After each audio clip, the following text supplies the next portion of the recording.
nosotros hemos estado aprendiendo,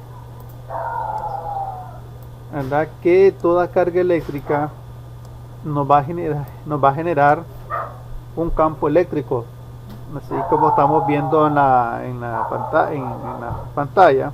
Ahí tenemos una carga positiva y una carga negativa.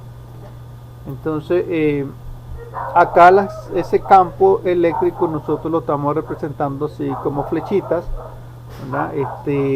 Para indicar que el campo, ¿verdad?, está ejerciendo una fuerza.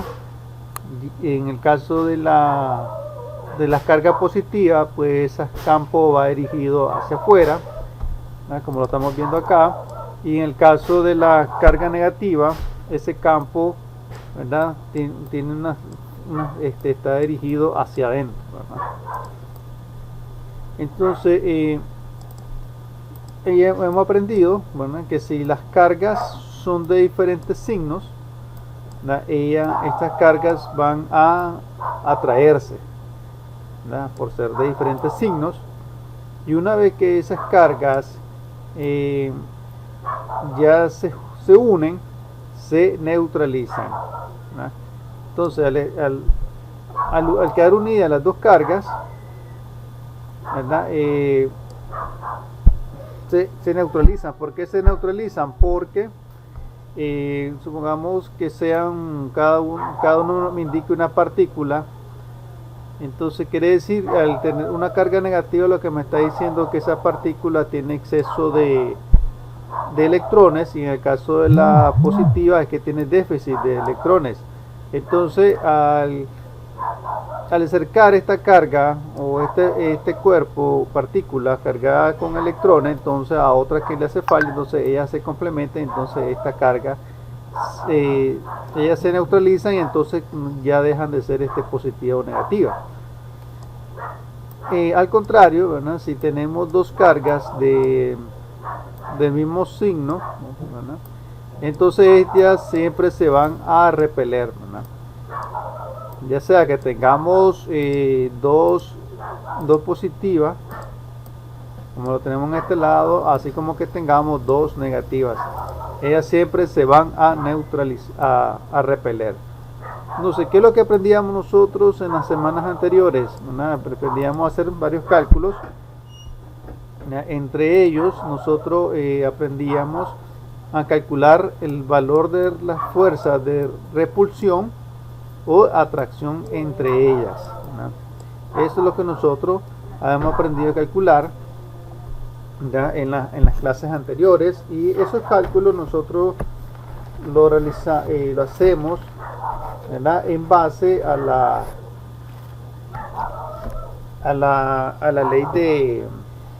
ley de Coulomb, ¿no?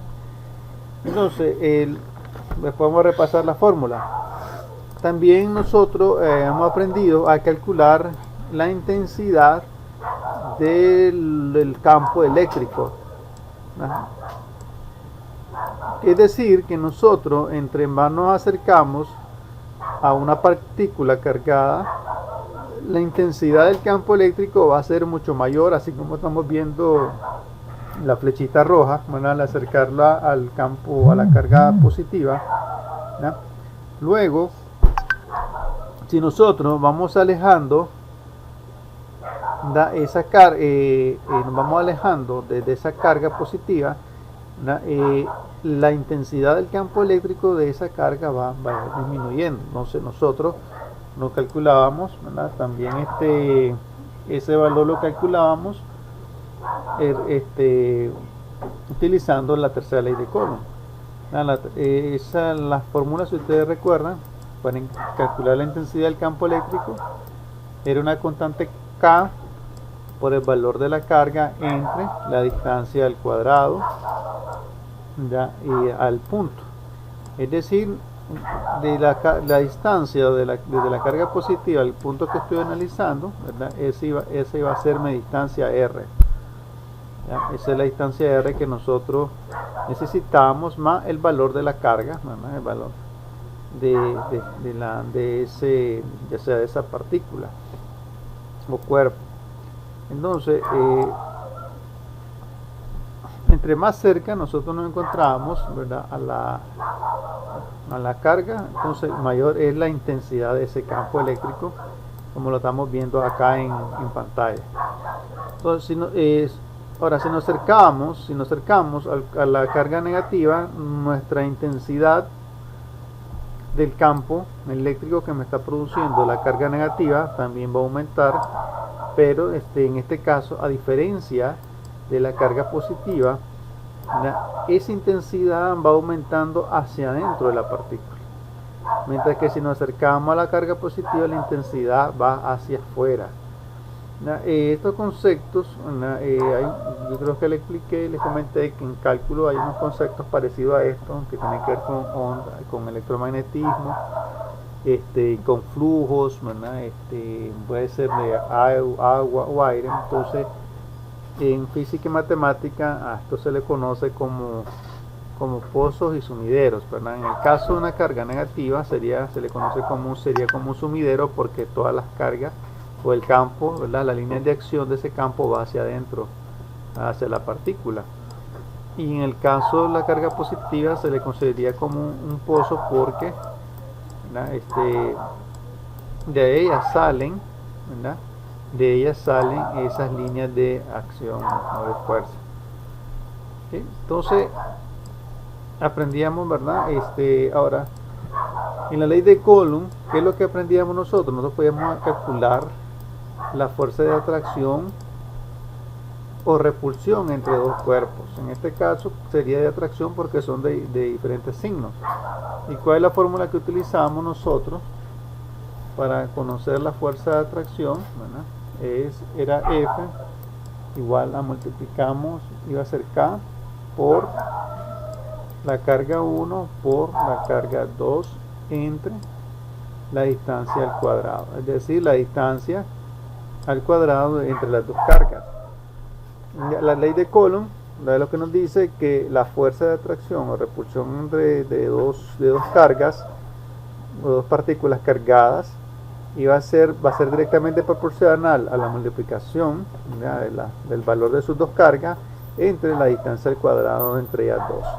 Entonces, todo eso multiplicado, ¿verdad?, por la constante K. Yo les decía, ¿verdad?, que la constante K es un valor que va a variar de acuerdo al medio donde nos encontremos nosotros. Nosotros el valor que hemos estado trabajando en clase de esa constante K es un valor que nos indicaba que nos encontrábamos trabajando ya sea en el vacío o en el aire, ¿verdad? No es que los valores sean exactamente los mismos, sino que son muy parecidos. Entonces esa constante K que trabajamos nosotros iba a ser 9 por 10 a la 9, ¿verdad? Y su unidad de medida es Newton por metro cuadrado entre Coulomb cuadrado. ¿Okay? Entonces si nosotros estamos haciendo esos cálculos en otro medio como en agua, ¿verdad?, o un medio sólido como vidrio, entonces esa constante K va a tener un valor diferente. ¿Okay? Entonces esto es lo que nosotros hemos estado aprendiendo a calcular en clase. Entonces, repito, el valor de la fuerza de tracción y repulsión entre las dos partículas, la intensidad del campo magnético, es decir, qué tan fuerte o qué tan débil es la intensidad de acuerdo a cierta distancia, así como estamos viendo con la flechita. Y en la semana pasada también estuvimos aprendiendo, creo que nos dio tiempo de trabajar un concepto llamado potencial eléctrico, que nosotros lo escribíamos así: el potencial eléctrico va a ser igual a, bueno, es casi igual, prácticamente es la misma ley de Coulomb, solo que la distancia, ¿verdad?, no va a estar al cuadrado. ¿Qué significaba eso? El potencial eléctrico entre dos cargas, o el potencial eléctrico que me está generando ¿verdad? Dos cargas en ciertos puntos. Es decir, si yo aquí tengo dos partículas, vamos a poner dos partículas positivas, entonces yo acerco esas dos partículas, creo que vamos a poner mejor el otro simulador, ¿verdad? Para los que no vieron la semana pasada, qué cosa era el potencial eléctrico, porque necesitamos por lo menos vamos a ver, subimos a la semana número 2. Voy a ponerle el simulador sobre el potencial eléctrico que nosotros aprendíamos la semana pasada, y sobre los cálculos que nosotros hacíamos.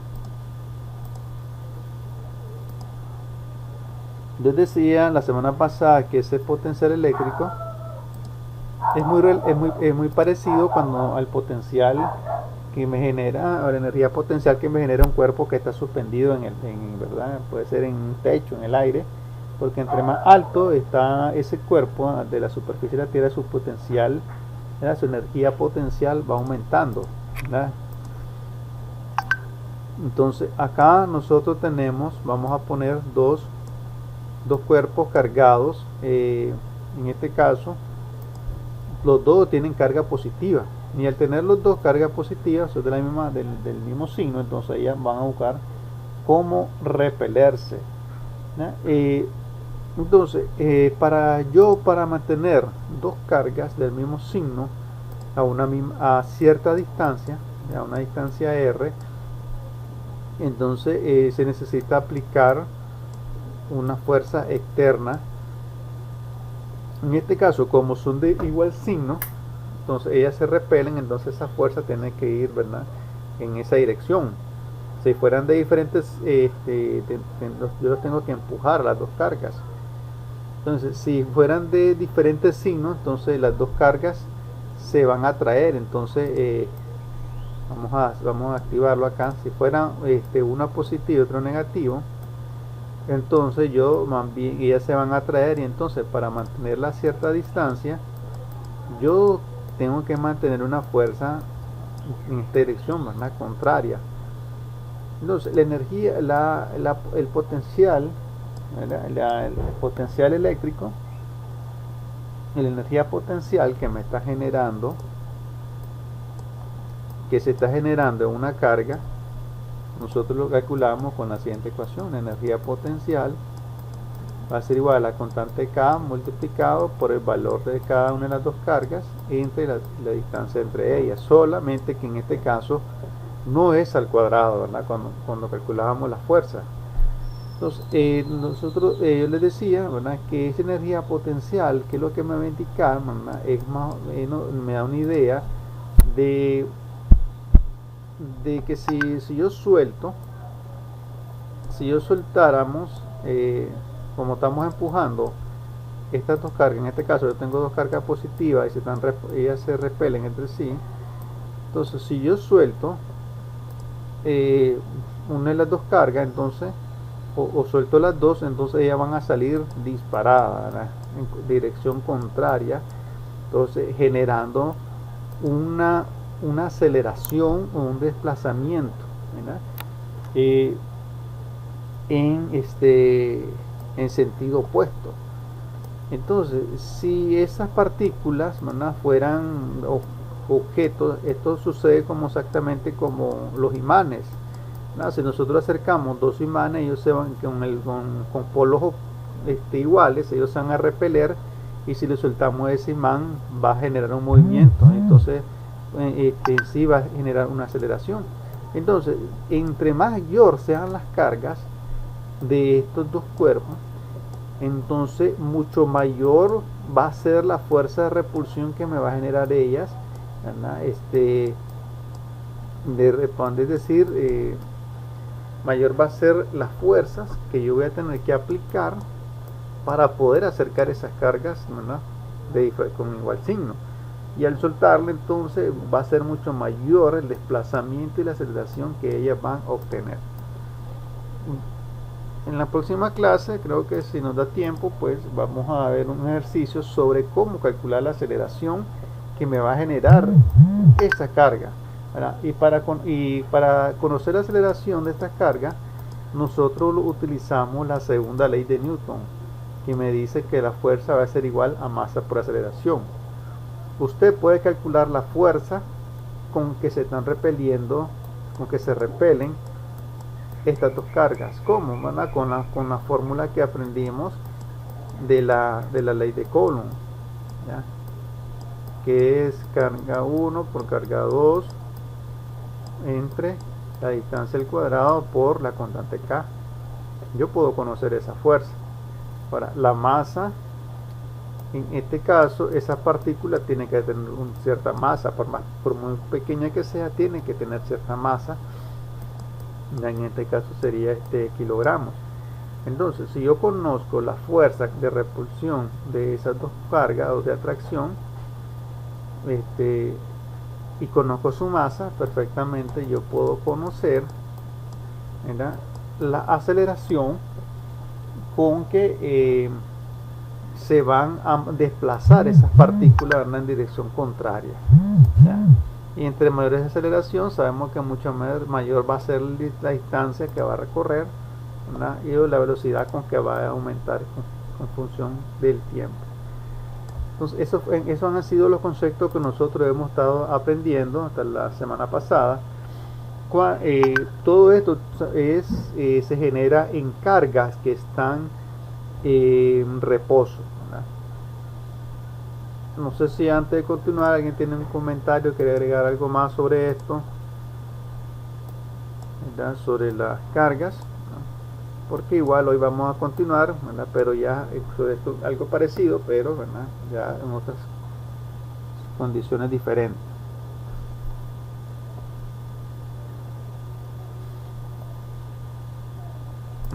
Entonces, ¿alguien más lo quieren comentar?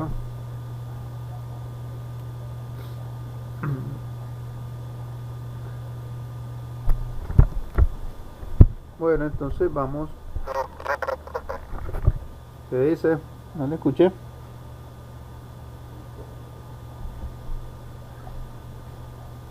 Ok. Bueno, también me escribe mensaje ahí. Entonces, vamos a continuar. Entonces, ya hemos aprendido que hasta que con unas cargas eléctricas, cuando está en reposo, me genera un campo eléctrico. Pero hay un momento en que una carga eléctrica puede estar en movimiento, ¿verdad? En la vida real, pues, en muchas circunstancias que hay cargas que se generan cargas en movimiento, pero en nuestro caso nosotros a diarios estamos viendo cargas o estamos no viendo, sino en nuestros hogares, ¿verdad? Sucede que sucede eso, ¿verdad?, que hay carga en movimiento. ¿En dónde? Pues en el cableado eléctrico, ¿verdad? Pero en este caso estamos viendo en el simulador, ahí en pantalla, un cable. Aquí en física se le diría un hilo infinito, ¿verdad?, donde se está circulando una corriente eléctrica. Hay un detalle, ¿verdad?, para que ustedes investiguen. En las próximas clases la vamos a ir viendo con los circuitos. Antiguamente se creía, ¿verdad?, que los circuitos, que la corriente eléctrica, ¿verdad?, se movía, bueno, y todavía se mantiene, ¿verdad?, por convención se mantiene de que una corriente eléctrica se mueve del positivo al negativo, ¿no? Fue un error, ¿verdad?, de apreciación que ya ocurrió hace cientos de años, tal vez unos 200 años atrás, donde se confundía, ¿verdad?,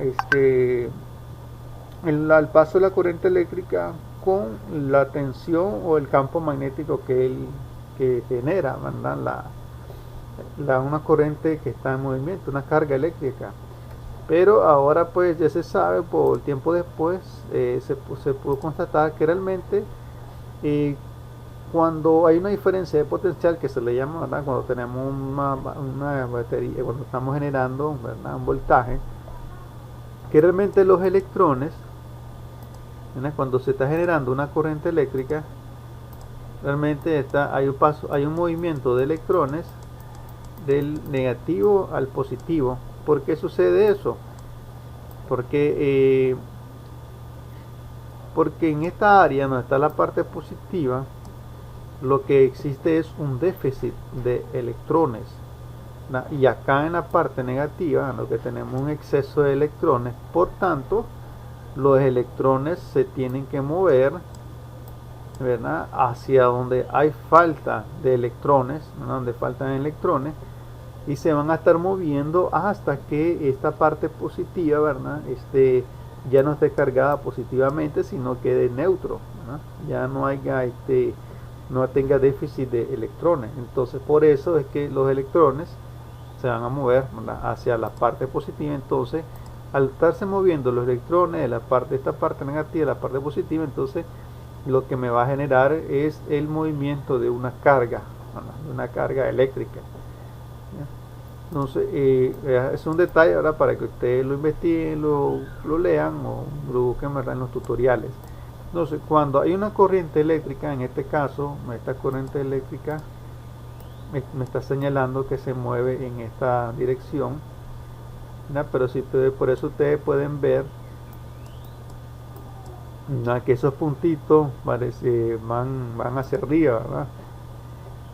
Ya, porque aquí está de una manera convencional, ¿verdad?, el movimiento de la carga eléctrica, ¿no? Pero ya sabemos que los electrones se están moviendo hacia la otra dirección.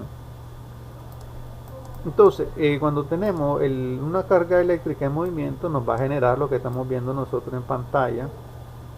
Esta línea azul, un círculo azul que está acá, eso me está representando un campo magnético, ¿verdad? Esta línea azul me está representando un campo magnético, aunque aquí solamente tenemos una línea, pero realmente sabemos que ese campo, ¿verdad?, van a ser un montón de líneas, ¿verdad?, de acción, ¿verdad?, un montón de líneas que se van a estar generando a lo largo de todo el cable. Por eso yo creo que una vez le comenté a ustedes que por eso, ¿verdad?, cuando ustedes vayan a hacer instalaciones de cableado eléctrico con cableado de bus y datos, nosotros no lo podemos poner en la misma tubería, ¿verdad?, o muy cerca, ¿verdad? Todo depende del voltaje, porque las cargas eléctricas o el cableado eléctrico me está generando un campo magnético alrededor de él, y entonces eso puede afectar las comunicaciones, ¿verdad?, ya sea de internet, ¿verdad?, o de voz. Entonces, y ese campo, la intensidad de ese campo magnético va a ser igual o parecido, vamos a ponerlo de este lado, va a ser igual a la intensidad del campo eléctrico que nosotros calculábamos en clase. Entonces, la intensidad de ese campo eléctrico va a estar en dependencia, ¿verdad?, de la cantidad de carga que está pasando en ese cableado. ¿Ya? Entonces, entre mayor es la carga eléctrica, entonces me va a generar un mayor campo eléctrico y mayor calor, ¿no? Por eso es que nosotros, cuando nosotros hacemos instalaciones eléctricas, de acuerdo al voltaje, así nosotros ponemos, ¿verdad?, el cableado, o de acuerdo al consumo, ¿verdad? Porque si nosotros ponemos en un cable muy pequeño, ¿verdad?, donde no habría mucha capacidad, ¿verdad?, de paso de electrones, porque puede ser un cable pequeño, le pongo un voltaje alto, entonces va a haber mayor circulación de electrones, y al haber mayor circulación de electrones, entonces me va a generar más calor, ¿verdad? Y si el paso de electrones es muy pequeño, entonces me va a recalentar el cable, entonces por eso es que los cables se queman, ¿verdad? Entonces, aparte, pues, del campo eléctrico que me está generando. Entonces, igual como en los casos anteriores, como ese campo eléctrico va a ir, la intensidad va a ir dependiendo de la distancia del cable, hasta el punto que estemos analizando.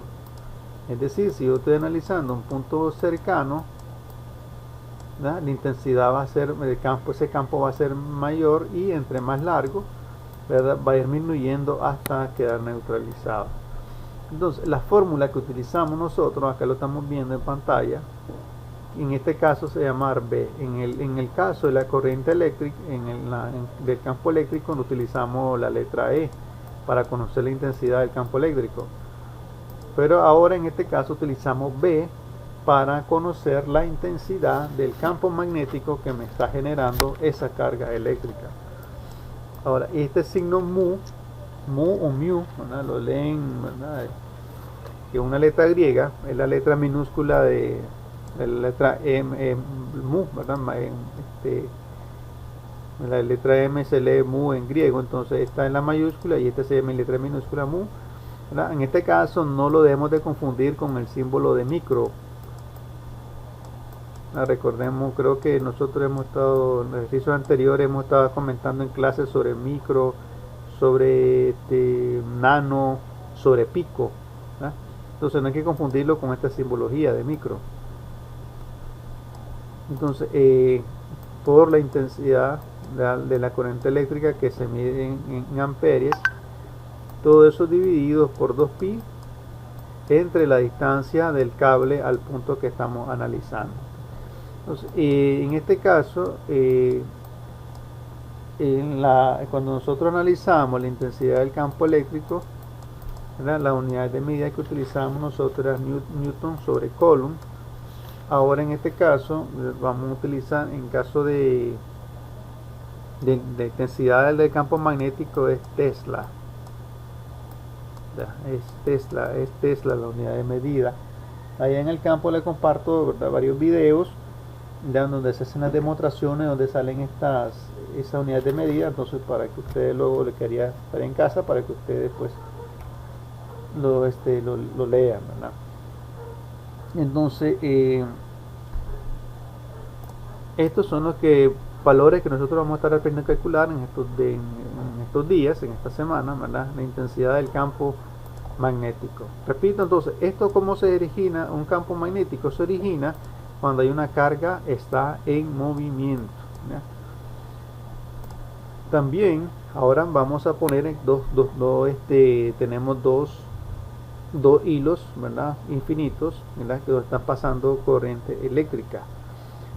Bueno, antes que se me olvide, en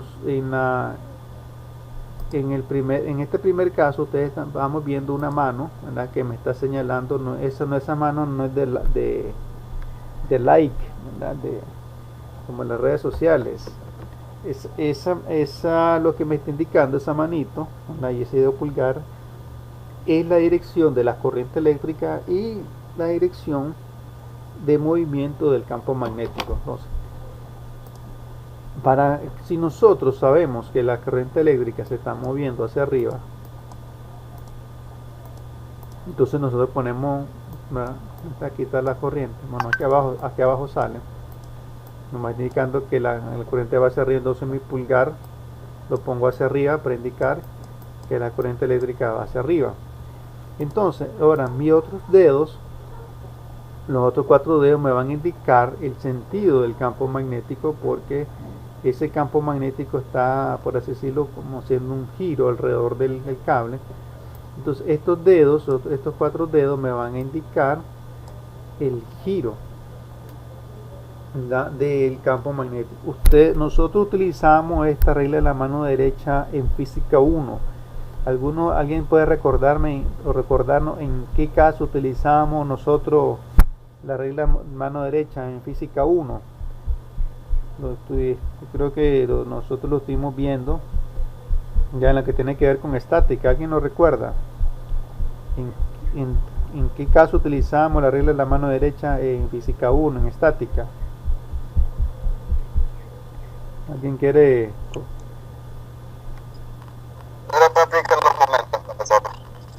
Así es, lo utilizamos para conocer el sentido del giro, ¿verdad?, que nos estaba generando una fuerza, ¿verdad?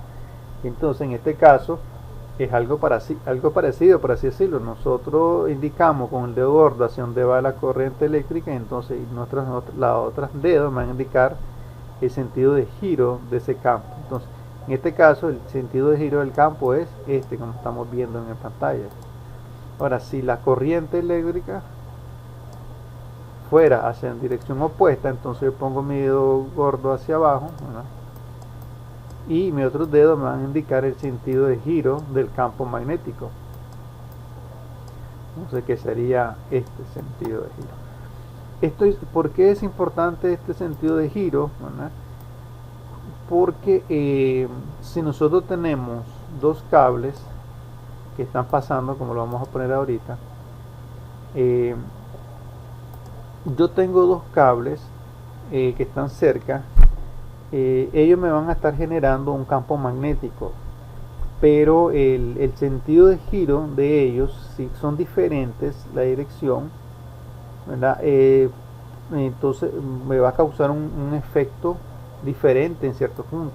Supongamos que aquí estoy en un punto P. Nosotros, en los ejercicios que le vamos a ver, nosotros vamos a analizar, así como analizamos, por ejemplo, en la unidad anterior, el efecto o el campo eléctrico resultante en cierto punto a una distancia, una carga eléctrica. Entonces nosotros podemos calcular la resultante, el campo magnético resultante, o la intensidad, ¿verdad?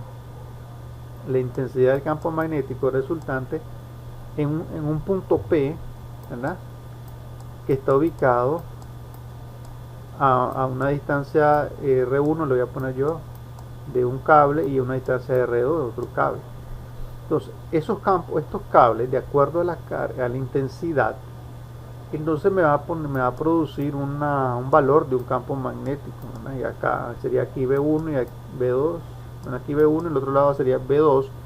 Entonces,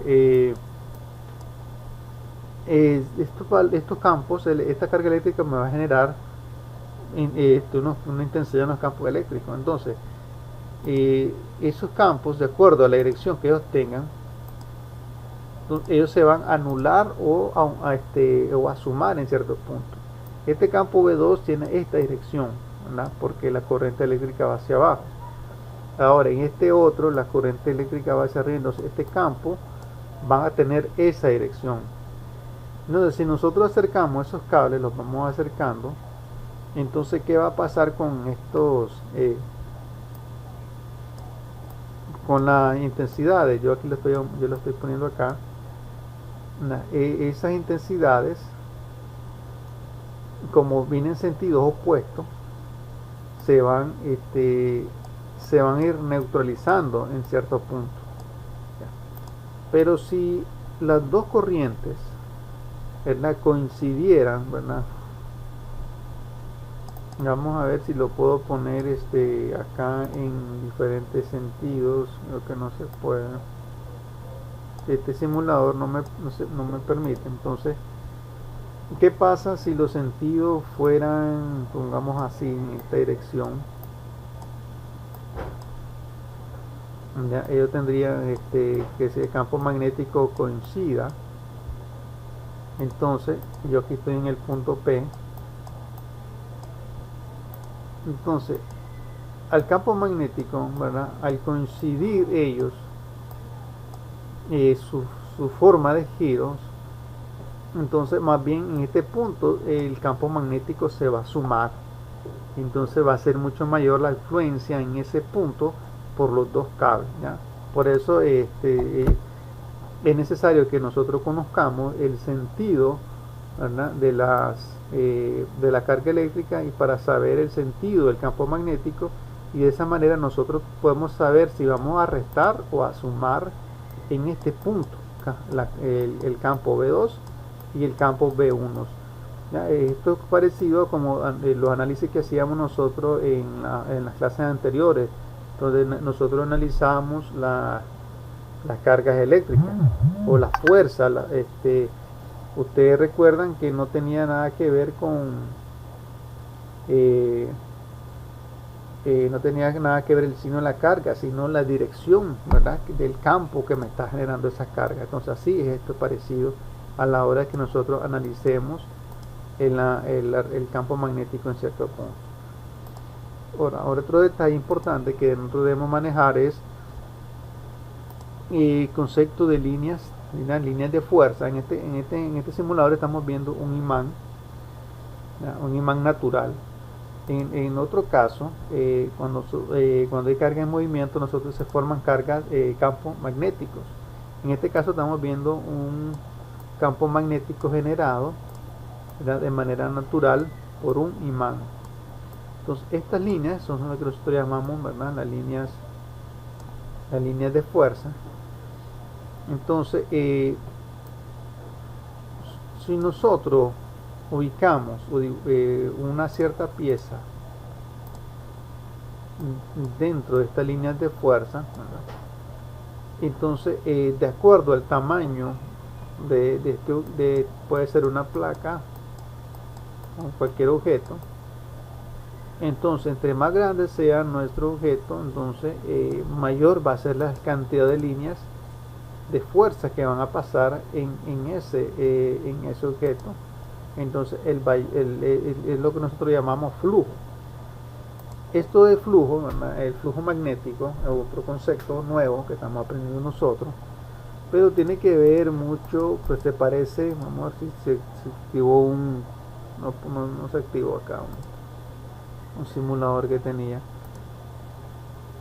El concepto de flujo magnético tiene que ver, jóvenes, con algo parecido al volumen. Eso se mira en hidráulica, en cuestiones de bombeo. Por ejemplo, si ustedes quieren transportar agua de un punto A a un punto B, acá tenemos un tubo de 2 pulgadas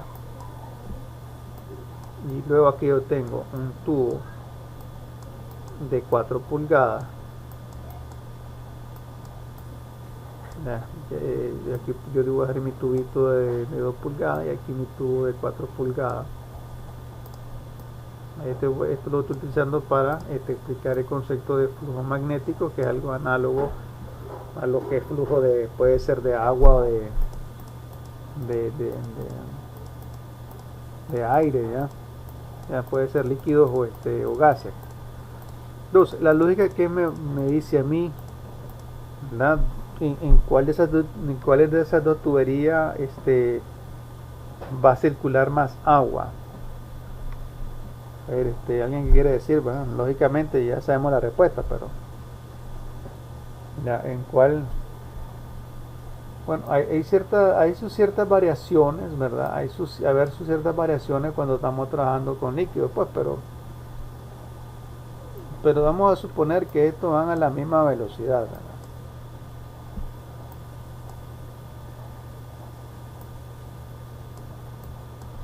Entonces, la lógica me dice que realmente va a circular mucho mayor agua en el tubo de 4 pulgadas. Ojo, ¿verdad? Yo digo que aquí estoy hablando que esto se está desplazando a la misma velocidad, a la misma potencia, porque, ¿verdad?, puede ser el caso de que en este tubo de 2 pulgadas la velocidad sea mucho mayor que la velocidad 2 y entonces la cantidad de agua que va a estar pasando por tiempo acá, el volumen va a ser mucho mayor que acá abajo. Pero si yo lo estoy bombeando con la misma velocidad, la misma potencia, lógicamente va a pasar mucho mayor flujo de agua en la tubería de 4 pulgadas. ¿Por qué? Porque tiene mucho mayor área.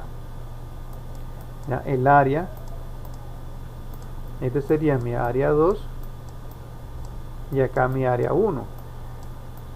Entonces, lógicamente, el área 2 va a ser mayor que la área 1.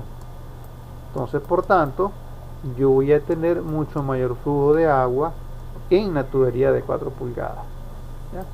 Entonces, en electromagnetismo hay un concepto que llamamos flujo magnético Y ese flujo magnético es importante el área del objeto donde está pasando ese flujo magnético, ¿ya? Porque no es lo mismo que yo tenga un objeto de un área grande con un objeto con área pequeña, ¿verdad? O la configuración de su objeto. En este caso, pues, yo dibujé acá unos objetos planos, ¿ya? Pero también puede ser un alambre, un objeto de forma recta, ¿ya? Puede tener diferentes formas. Entonces, el flujo o estas líneas, esta línea de campo, del campo magnético, me va a influenciar estos objetos que tengo acá. Entonces, esa influencia va a variar, depende del tipo de objeto. Acá vamos a ver cómo. Allí tenemos en este caso vamos a suponer que esos cuadrados son objetos. Ya, normalmente todos los cuerpos que existen, ¿verdad?, no tienen carga positiva ni negativa, ni tienen polo norte, sur, ni polo norte ni sur, ¿ya? Entonces, si usted acerca dos cuerpos, ¿verdad?, ellos no va a pasar nada, ¿verdad? Usted lo acerca, ¿verdad?, si no tienen ningún tipo de carga, entonces ellos se acercan y no va a pasar nada. Pero ¿qué va a pasar si nosotros acercamos, ¿verdad? Acá yo estoy acercando un imán a un cuerpo que le llaman un ferromagnético, ¿verdad? Este que está acá es mi cuerpo ferromagnético y este que está acá arriba, ese es mi imán. Entonces ese imán me está generando líneas magnéticas, líneas de fuerza en esta dirección que salen del polo norte del imán al polo sur. Tienen esta configuración. Entonces, pero al ponerlo, ¿verdad?, sobre este cuerpo o ese objeto que es ferromagnético, ¿verdad?, los objetos ferromagnéticos pueden ser el hierro, el cobalto, níquel, todo lo que tengan sustancia o que estén formadas por, como dice la palabra, sustancia ferrosa, parecida al hierro. Entonces me va a generar que todas las partículas internas de este cuerpo, ¿verdad?, se alineen, ¿verdad?, en polos norte y polo sur. Entonces este mismo objeto yo lo he transformado, ¿verdad?, por causa de esas fuerzas electromagnéticas que me estoy generando por el imán, lo estoy también magnetizando, y por tanto me va a traer otros cuerpos ferromagnéticos que tengo aquí abajo, ¿verdad?, que son estos alfileres. Si ustedes recuerdan, ¿verdad?, estos principios se utilizan en esas máquinas, son algunas para establecer o para crear electroimanes, ¿ya? Entonces depende el tipo de material, entonces, en que esté formado un cuerpo, entonces esas líneas magnéticas me van a ejercer cierta influencia sobre otros objetos, ¿verdad? Entonces ya vimos entonces que estos campos magnéticos me van a generar cierta influencia, ¿verdad? Esas líneas de campo, al pasar por ciertas áreas, ya depende del tamaño del área, y nosotros podemos calcular lo que se le llama flujo magnético, es decir, la cantidad aproximada de las líneas de acción que están pasando por ese objeto, ¿sí? Entonces, ya para ir terminando, vamos a ver otro concepto importante que debemos de conocer, vamos a ir aprendiendo en los próximos días, ya es la ley de Faraday. Esta ley de Faraday, tiene que ver con esto de los campos magnéticos, ¿ya?, y el movimiento. Ahí en el simulador nosotros estamos viendo un imán, ¿verdad?, con su polo norte y polo sur, que lo vamos a acercar acá a esta bobina que está acá, bobina o solenoide. Entonces Faraday descubrió que si nosotros acercamos un objeto como esto que me está generando un campo magnético y yo le genero un movimiento dentro, ¿verdad?, de esa bobina, entonces lo que me va a generar ese movimiento es acá un movimiento de electrones en la bobina. O sea, me va a generar una corriente eléctrica o una corriente de carga eléctrica en esta bobina, y a su vez esta bobina, ¿verdad?, me va a generar un campo magnético también, ¿verdad? Me va a generar un polo norte y un polo sur que se va a mover de esta manera. O sea, esto es lo que se conoce como la ley de Faraday.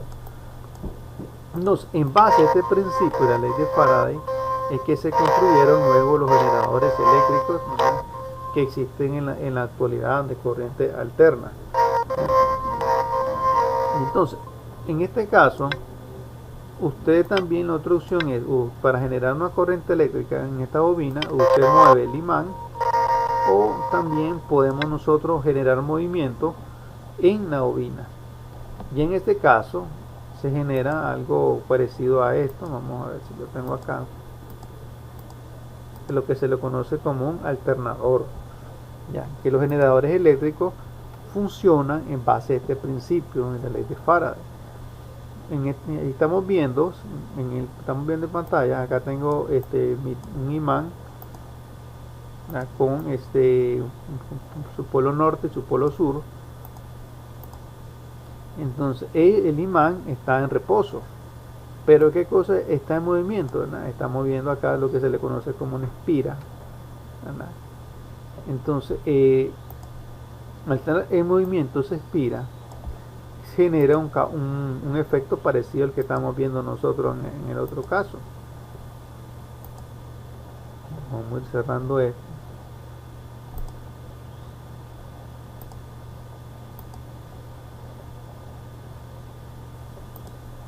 Se me perdió bueno, por acá era.